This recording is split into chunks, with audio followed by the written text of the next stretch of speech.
धीरे धीरे भगवान राजा बनकर के अपने गृहस्थ जीवन को व्यतीत कर रहे हैं। भगवान की सब पत्नियों पर पुत्र जामवंती पर कोई पुत्र नहीं। भगवान शिव पार्वती की उपासना की तो दोनों पार्वती मैया और शिव जी संयुक्त रूप लेकर एक पुत्र के रूप में पैदा होते हैं, जिस पुत्र को भगवान ने नाम दिया है शाम। एक दिन भगवान अपनी राज्यसभा में बैठे बैठे अपने पुत्रों को उपदेश कर रहे थे कि बेटा, मनुष्य के बिगड़ने की, उसके विनाश की चार चीजें होती हैं, और उनके लिए नहीं, ये समस्त प्रांगण में बैठे हुए भक्तों के लिए, समस्त मनुष्यों के लिए ये उपदेश है कि व्यक्ति को यदि बिगाड़ने वाली है तो क्या है, वो चार चीजें हैं। कौन कौन सी? पहला, ज्यादा सुंदर होना। दूसरा, ज्यादा बड़ा परिवार होना। तीसरा, समाज में ज्यादा सम्मान मिलना। और चौथा, ज्यादा प्रतिष्ठा पद मिलना। ये चार चीजें व्यक्ति की बिगाड़ने की है, और वो चार चीजें आपके पास हैं, कभी इनका दुरुपयोग मत करना। और अक्सर कभी किसी संत, किसी महापुरुष की निंदा मत करना, क्योंकि कहा है गुरुमिल को न सताई, चाकी मोटी हाय, छुई हुई की काल संसार वसम हुए जाए। सज्जन निर्बल है, अगर आपने सज्जन को परेशान किया तो सज्जन आपकी तरह मूर्खता का काम नहीं करेगा, वो सहन करेगा। और जिस दिन उसने सहन कर लिया, उस मौन शक्ति का जवाब परमात्मा देता है, और परमात्मा की लाठी में वो आवाज होती है, वो दर्द होता है, आवाज नहीं होती, लेकिन दर्द मरने से ज्यादा होता है। पुत्र भगवान की बात की मजाक करने लगे कि पिताजी न जाने कहां कहां से बातें ढूंढ के लाते हैं, उपदेश करते रहते हैं। उसको अनसुना कर दिया। और एक दिन जो भगवान का पुत्र है, जामवंती का बेटा, जिसका नाम है श्याम, मजाक मजाक में उसको साड़ी पहनाई, और सदग्रस्त जो ऋषि प्रवास क्षेत्र में सत्संग कर रहे थे, उनके पास गए। बाबा, बाबा आप योगी हैं, एक बात बताएंगे? क्या? ये बहू है, ये बताओ इस बहू के गर्भ से क्या होगा? बेटा होगा या बेटी? लोहे की कढ़ाई बांध दी बेटी। ऋषि योगी थे, उन्होंने कहा कि ये हमारा अपहास, ये मजाक कर रहे हैं। ऋषियों ने कहा इस बहू के गर्भ से एक ऐसा लोहे का मूसल होगा जिससे तुम सब यादवों का नाश होगा। भक्त को देख साड़ी खोल कर देखे तो लोहे का मूसल। अब तो समस्त ऋषि कांपने लगे, अपना दिमाग लगाया क्या करना चाहिए, इस श्राप से बचना है। आज उस मूसल को घिसना शुरू किया, उसकी भस्म बना ली, चूड़ बना लिया, और गए समुद्र के किनारे उसको फैला दिया। देखते हमारा नाश कैसे होगा। छोटी सी कील रह गई, उस कील को समुद्र में फेंक दिया, देखते हमारा नाश कैसे होगा। लेकिन कहा है ना, विधि का लेख मिटे ना भाई, करो चला चतुराई। कील जो थी उसको एक मछली निकल गई, और वो चूड़ बनाकर फेंका था, उससे घास उगने लगी, जिस घास का नाम है एरिका घास, जिसको आप लोग कहते हैं पटेरी। ये यमुना की तलहटी में है, बहुत तेज धार होती है उसकी, बाजरे की तरह बाल होती है उसमें, लेकिन उसमें दाना नहीं होता, सेंट अलग होता है। वो पटेरी है, गंगा की तलहटी में होती है, बाजरे की तरह बाल होती है उसमें। हाँ, आज तो वो एरिका नाम की घास होगी, कील को मछली निकल गई।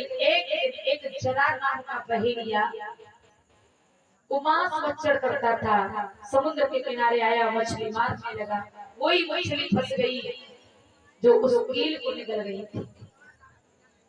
रसोई में ले जाकर उसको काटा, उसके अंदर से एक कील निकली, उस उसने देखा ये कील मेरे बाण के काम आएगी, उसने उसको पीट पीट कर उसको पहना कर उसका बाण बना लिया। बाण बना लिया। इधर समय व्यतीत हुआ तो यादव की जो बुद्धि थी यदुवंशियों की दूषित होने लगी, आपस में लड़ने लगे, झगड़ने लगे, गालियां देने लगे। भगवान ने समझाया तो ये भगवान पर ही सवार हो गए, लेके लाठी भगवान को मारने के लिए दौड़े। भगवान ने कहा अब इनके विनाश का समय आ गया और मेरे जाने का समय आ गया। भगवान वहां से चले जाते। प्रवास क्षेत्र में आकर के एक बट वृक्ष के नीचे लेट गए, पैर पर पैर रख लिया। इसे कहते हैं कि होनी कितनी बलवान होती है और होनी होकर के रहती है। आज भक्तों वो जरा नाम का बहेलिया जिसने उस कील का बाण बनाया, वही बहेलिया शिकार करते हुए और उसी प्रवास क्षेत्र में आ गया जहां वृक्ष के नीचे गोविंद पैर पर पैर रख करके लेटे थे। भगवान के पैर में पदम चमक रहा था। उसने सोचा ये हिरण की आंख है, मेरा शिकार तैयार है। उसी बाण को वो कील का बाण बनाया, उसी बाण को धारण किया, छोड़ा, भगवान के पैर में जाके लगा। पास में आया, देखा गोविंद को, प्रभु मुझसे ये बहुत बड़ा अपराध हुआ है, मैंने आपको बाण मारा है। भगवान कहते हैं बहेलिया तेरा कोई दोष नहीं है, अरे मैं तेरा ऋणी था। त्रेता युग में जब मैं राम था बाली था, मैंने छुप के बाण मारा था। आज वो मेरा ऋण मैंने चुका दिया है, आज तूने मुझे बाण मारा है। तो तभी से कहा जाता है, कहावत कही गई है कि बदलो तो भगवान से ना चुको तो हम लोग तो साधारण इंसान। अब मैंने तेरा ऋण चुका दिया, तेरा कोई दोष नहीं है, मेरे जाने का भी समय हो गया है, तू यहाँ से चला जा, अन्यथा यदुवंशी तुझे मार डालेंगे। आज वो जरा नाम का बहेलिया वहां से चला गया, अपनी गलती का पश्चाताप करने लगा। उधर वो सारे यदुवंशी आपस में लड़ने लगे और कोई बचाने वाला भी नहीं, एक दूसरे को मारने लगे, अस्त्र प्रहार करने लगे। लड़ते लड़ते उनके सारे अस्त्र शस्त्र समाप्त हो गए। उसी समुद्र के किनारे लड़ते लड़ते आ गए जहां पर उन्होंने वो मूसल घिस करके उसका चूर बनाकर फेंका था। अब उसी एर का नाम की घास को फाड़ते हैं, एक दूसरे को मारते हैं। भागवत में लिखा है कि उसने वहां पर तलवार का काम किया। इस तरह से सारे यदुवंशी मारे गए, 56 करोड़ यदुवंशी सारे मारे गए, 2-4 यदुवंशी शेष रहे। इतने में भगवान की तलाश करते हुए अर्जुन आते हैं। अर्जुन ने भगवान की बाण लगा देखा, प्रभु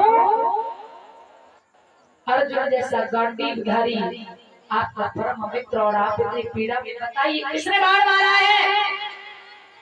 आज हमको देखिए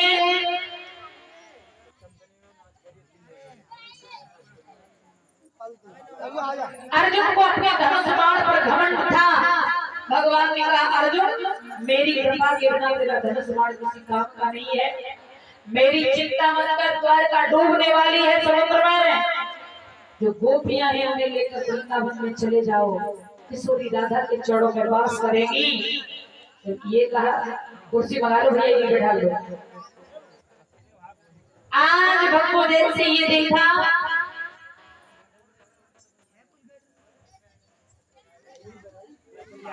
तुरंत ही अर्जुन आते ही गोपियों को लेके जा रहे थे। स्वयं भगवान कृष्ण भील बनकर आए और गोपियों का हरण किया। अर्जुन धनुष बाण चला रहे हैं, लेकिन वो धनुष बाण काम नहीं आया।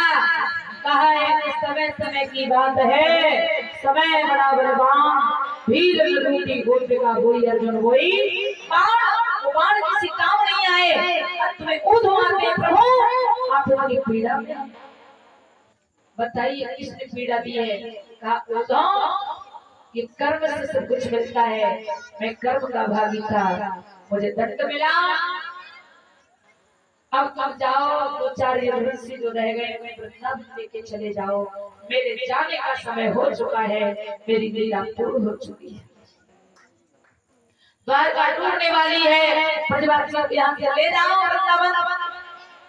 उद्धव कहने लगे भगवान मैं जा रहा हूँ, लेकिन जाते जाते मुझे एक बात बताइए कि आपने अवतार लिया था धर्म की रक्षा के लिए, जब जब हो धर्म की हानि, बाढ़ असुर अधम हमें मांगी, तब तब धर्म पर शरीर हरे कृपा सज्जन, फिर आपके जाने के बाद धर्म कहाँ जाएगा? कलयुग के जो लोग होंगे उनको मुक्ति कैसे मिलेगी, उनका कल्याण कैसे होगा? भगवान कहते उद्धव मेरे जाने के बाद मेरा कायम अंग भागवत स्वरूप धारण करेगा, और जो कलयुगी जीव इसको सुनेगा, इसको पढ़ेगा, इसका आश्रय लेगा, उसका शीघ्र कल्याण होगा। उद्धव ब्रजवासियों को लेकर वृंदावन चले गए। देवताओं ने देखा कि भगवान अंतर्धान होने वाले हैं, आज ये देखिए भगवान कहाँ से प्रकट होते हैं और कहाँ जाकर अंतर्धान होते हैं। देवता सभी देख रहे हैं, इसलिए में बलराम जी आते हैं। बलराम कहते हैं भैया कन्हैया, त्रेता युग में मैंने तुम्हारा छोटा भाई लक्ष्मण बनकर के सेवा की, द्वापर में बड़ा भाई बलराम बन के सेवा की, मेरे सेवा की अवधि समाप्त हुई, अब मुझे जाने की अनुमति दो। बलराम से संतानी है, लक्ष्मण जी से संतानी है, शेष रूप धारण किया और भगवान चले गए। भगवान देखते देखते अंतर ध्यान होते हैं, दिव्य ज्योति निकलती है, देवताओं को भी दृश्य नहीं दिखा, और इस दिव्य ज्योति ने साक्षात भागवत रूप धारण किया। तो ये भागवत क्या है? ये कोई पोथी नहीं है कागज की, इस साक्षात भगवान कृष्ण का पाया अंग है। भागवत ही कृष्ण है और कृष्ण ही भागवत है। लोग कहते हैं भागवत मैया की, अरे भैया ये भक्तों की कमी है, भागवत मैया नहीं, भागवत तो भक्ता है, कृष्ण का साक्षात पाया अंग है। बोलिए भागवत